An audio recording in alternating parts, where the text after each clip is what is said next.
Boatworks Today is a viewer-supported show. To learn more on how you can get involved and watch extended ad-free versions of these videos, please visit our website, boatworkstoday.com, and click on the top of the heading where it says Support This Show. Thank you.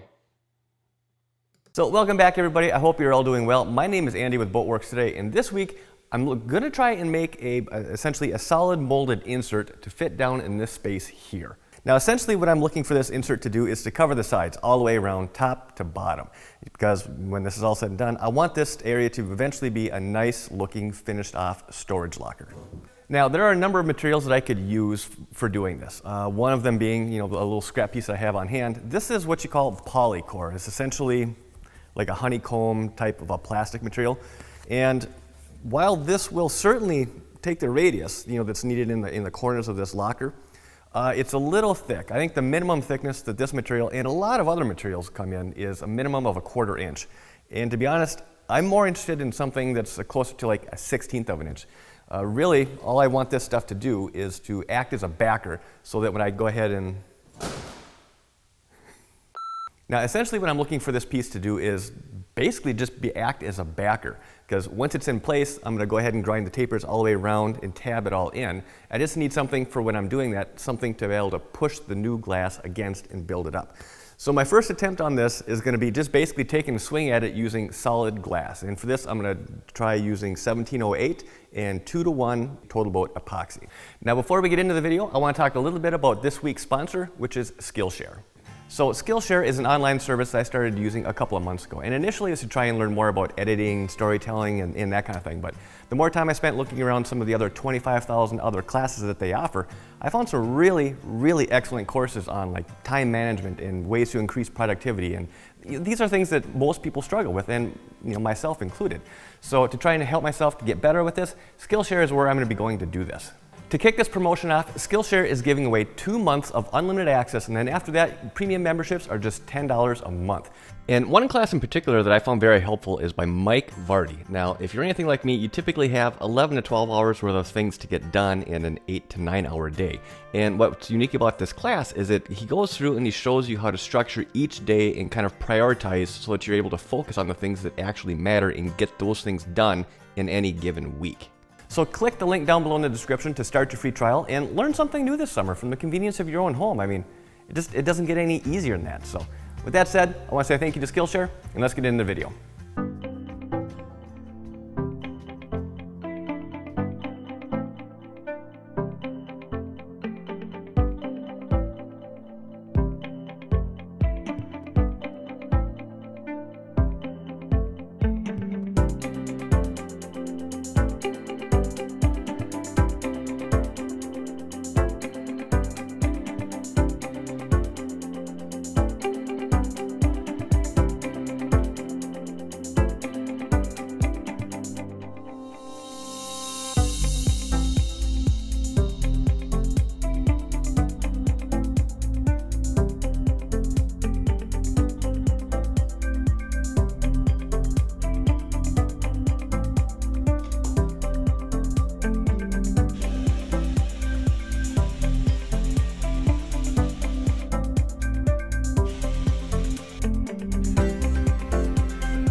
Now for this layup, I'm going to be using the Totalboat epoxy, and specifically their 2:1. Now, while they do make a 5:1 epoxy, the reason I'm going with the 2:1 is, well, I'm not going to lie, 2:1 is just easier mixing, to be perfectly honest. But another reason for using a 2:1 is that after it's cured, it's a little bit more flexible than their 5:1. So when you see what I'm going to be doing here a little bit later in this video, that's going to make a lot more sense. Now, another option that I could have gone with here is just to use some laminating polyester resin. Now, there's an advantage and a disadvantage to that. Now, the advantage is that obviously polyester resin is going to wet out the glass quite a bit easier than using epoxy, which is a little bit thicker. However, the downside, which is a kind of an issue that I'm anticipating running into, is that you don't have the working time with the polyester resin that you do with the epoxy. And that's pretty much the reason why I'm using their slow cure hardener. So one quick tip to pass along, especially when you're doing larger pours, I mean, not that this is a big mix, but it's a larger mix, is to do what's called a double pour. So you do the initial mixing in cup number 1, and then when you think you've got that mixed up well, dump that into a separate clean cup, give it a few more stirs, and by that time you should be pretty thoroughly mixed.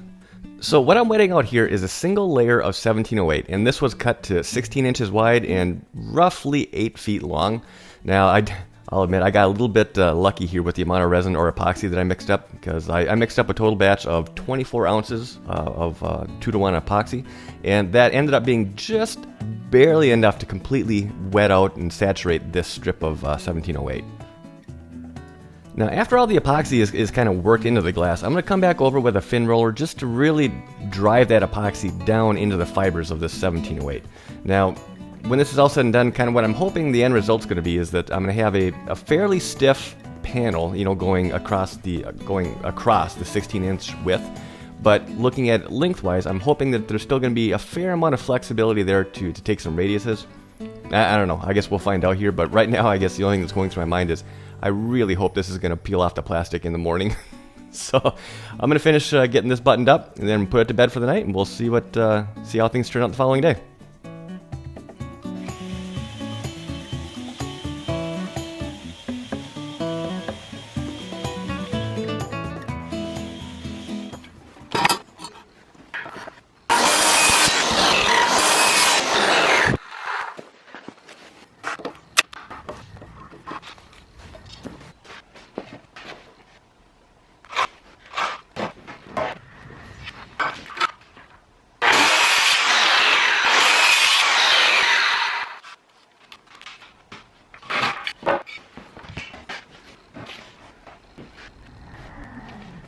So this cutoff piece from the cockpit is what I'm hoping I'm going to be able to use for wrapping my glass around to at least kind of get a rough general shape. But at least right here as it is right now, it's a little wobbly. It's got a sag in the middle. So I'm using a hot glue gun, and I'm just temporarily, well, actually not so temporarily, I'm permanently mounting it's just a little 1x4 underneath just to kind of flatten out that top and just kind of add a little bit of stiffness, and just to make sure it doesn't fall over on me. It needs a couple feet as well.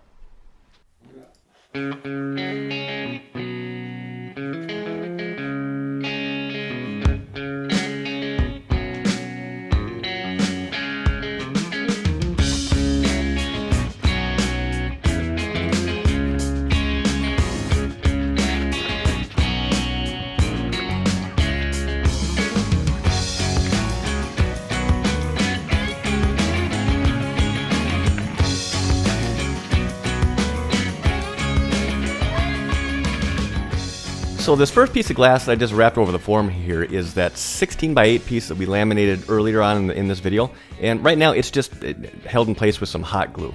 So now that all the glue is cooled and everything, I'm going over top with some fresh epoxy, and then I'm hoping that because that first piece that we laid down has already been saturated and cured with epoxy, that this stuff I'm laying on now isn't going to soak through and pretty much bond everything to the form I'm using. And just like before, I'm using the same 2-to-1 Totalboat epoxy as well as some 1708.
Yay, it didn't spring back on me.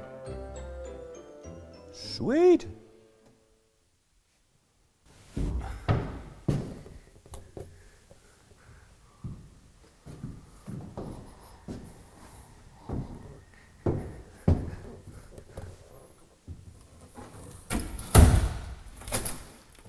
Oops.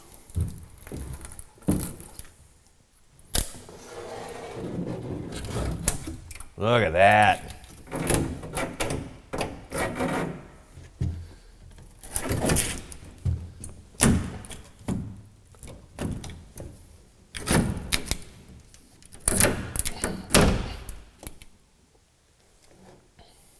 Overall, surprisingly, I gotta say, this fits pretty well. Quite a bit better than what I was anticipating. The inside, well, let's kind of circle back over here. This radius is gonna fill in real nice, as is this one. Now, I do have some bit of trimming to do along the bottom where it's going to rest and get tabbed in on top of this rib here. A little bit of trimming to do all the way around on the bottom as well as up on the top because it's a little bit too tall. I made it that tall on purpose. I didn't think it was going to be this much oversized, but oh well, it is what it is. Now, in case I didn't mention this earlier, the reason I wanted this insert to be so thin is because after it's all trimmed and more or less fit, I'm going to want it to be able to slip up behind this lip. So again, this insert is strictly supposed to be a backer, so I want it to be able to slip in behind here all the way around. And then I'll be able to come in, grind a little bit more of a taper off on here and all the other top edges here. And then I'll be able to do all my buildup off of that backer to the thickness of this area right around here, which is about 1/4 inch thick. That'll tie the insert into this top, as well as do that same process all along the bottom. Now, in last week's video, you saw me cut out, someone put this janky little 1 by something or other and just kind of stuck it in there haphazardly. And that was acting as a bit of a support for this. Now, with this insert coming in, the insert's going to be tabbed in onto this piece as well as down to the top of this rib. And that's going to give all the rigidity that I need all the way across this the center section, as well as it's going to help to close off kind of this compartment aft where the fuel tank is going to be. Now I need to brush up to see kind of what the safety requirements are for closing off and how to deal with where the fuel tank is going to be.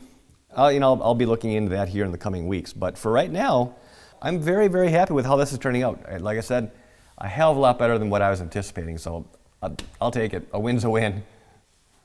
So with the amount of shaping and fitting that needs to get done to get that insert, I guess, correctly fit in place, I suspect that's going to be a little bit time consuming, so I think this is going to be a good place to end this video. Now, I hope you enjoyed it, and if you did, please hit that thumbs up button. If you're not already subscribed, hit that little subscribe button and hit the notification bell. That does make a big difference. And if you have any questions, comments, please leave those down below. And as always, thank you for your time, and thanks for watching. This has been a Boatworks Today production.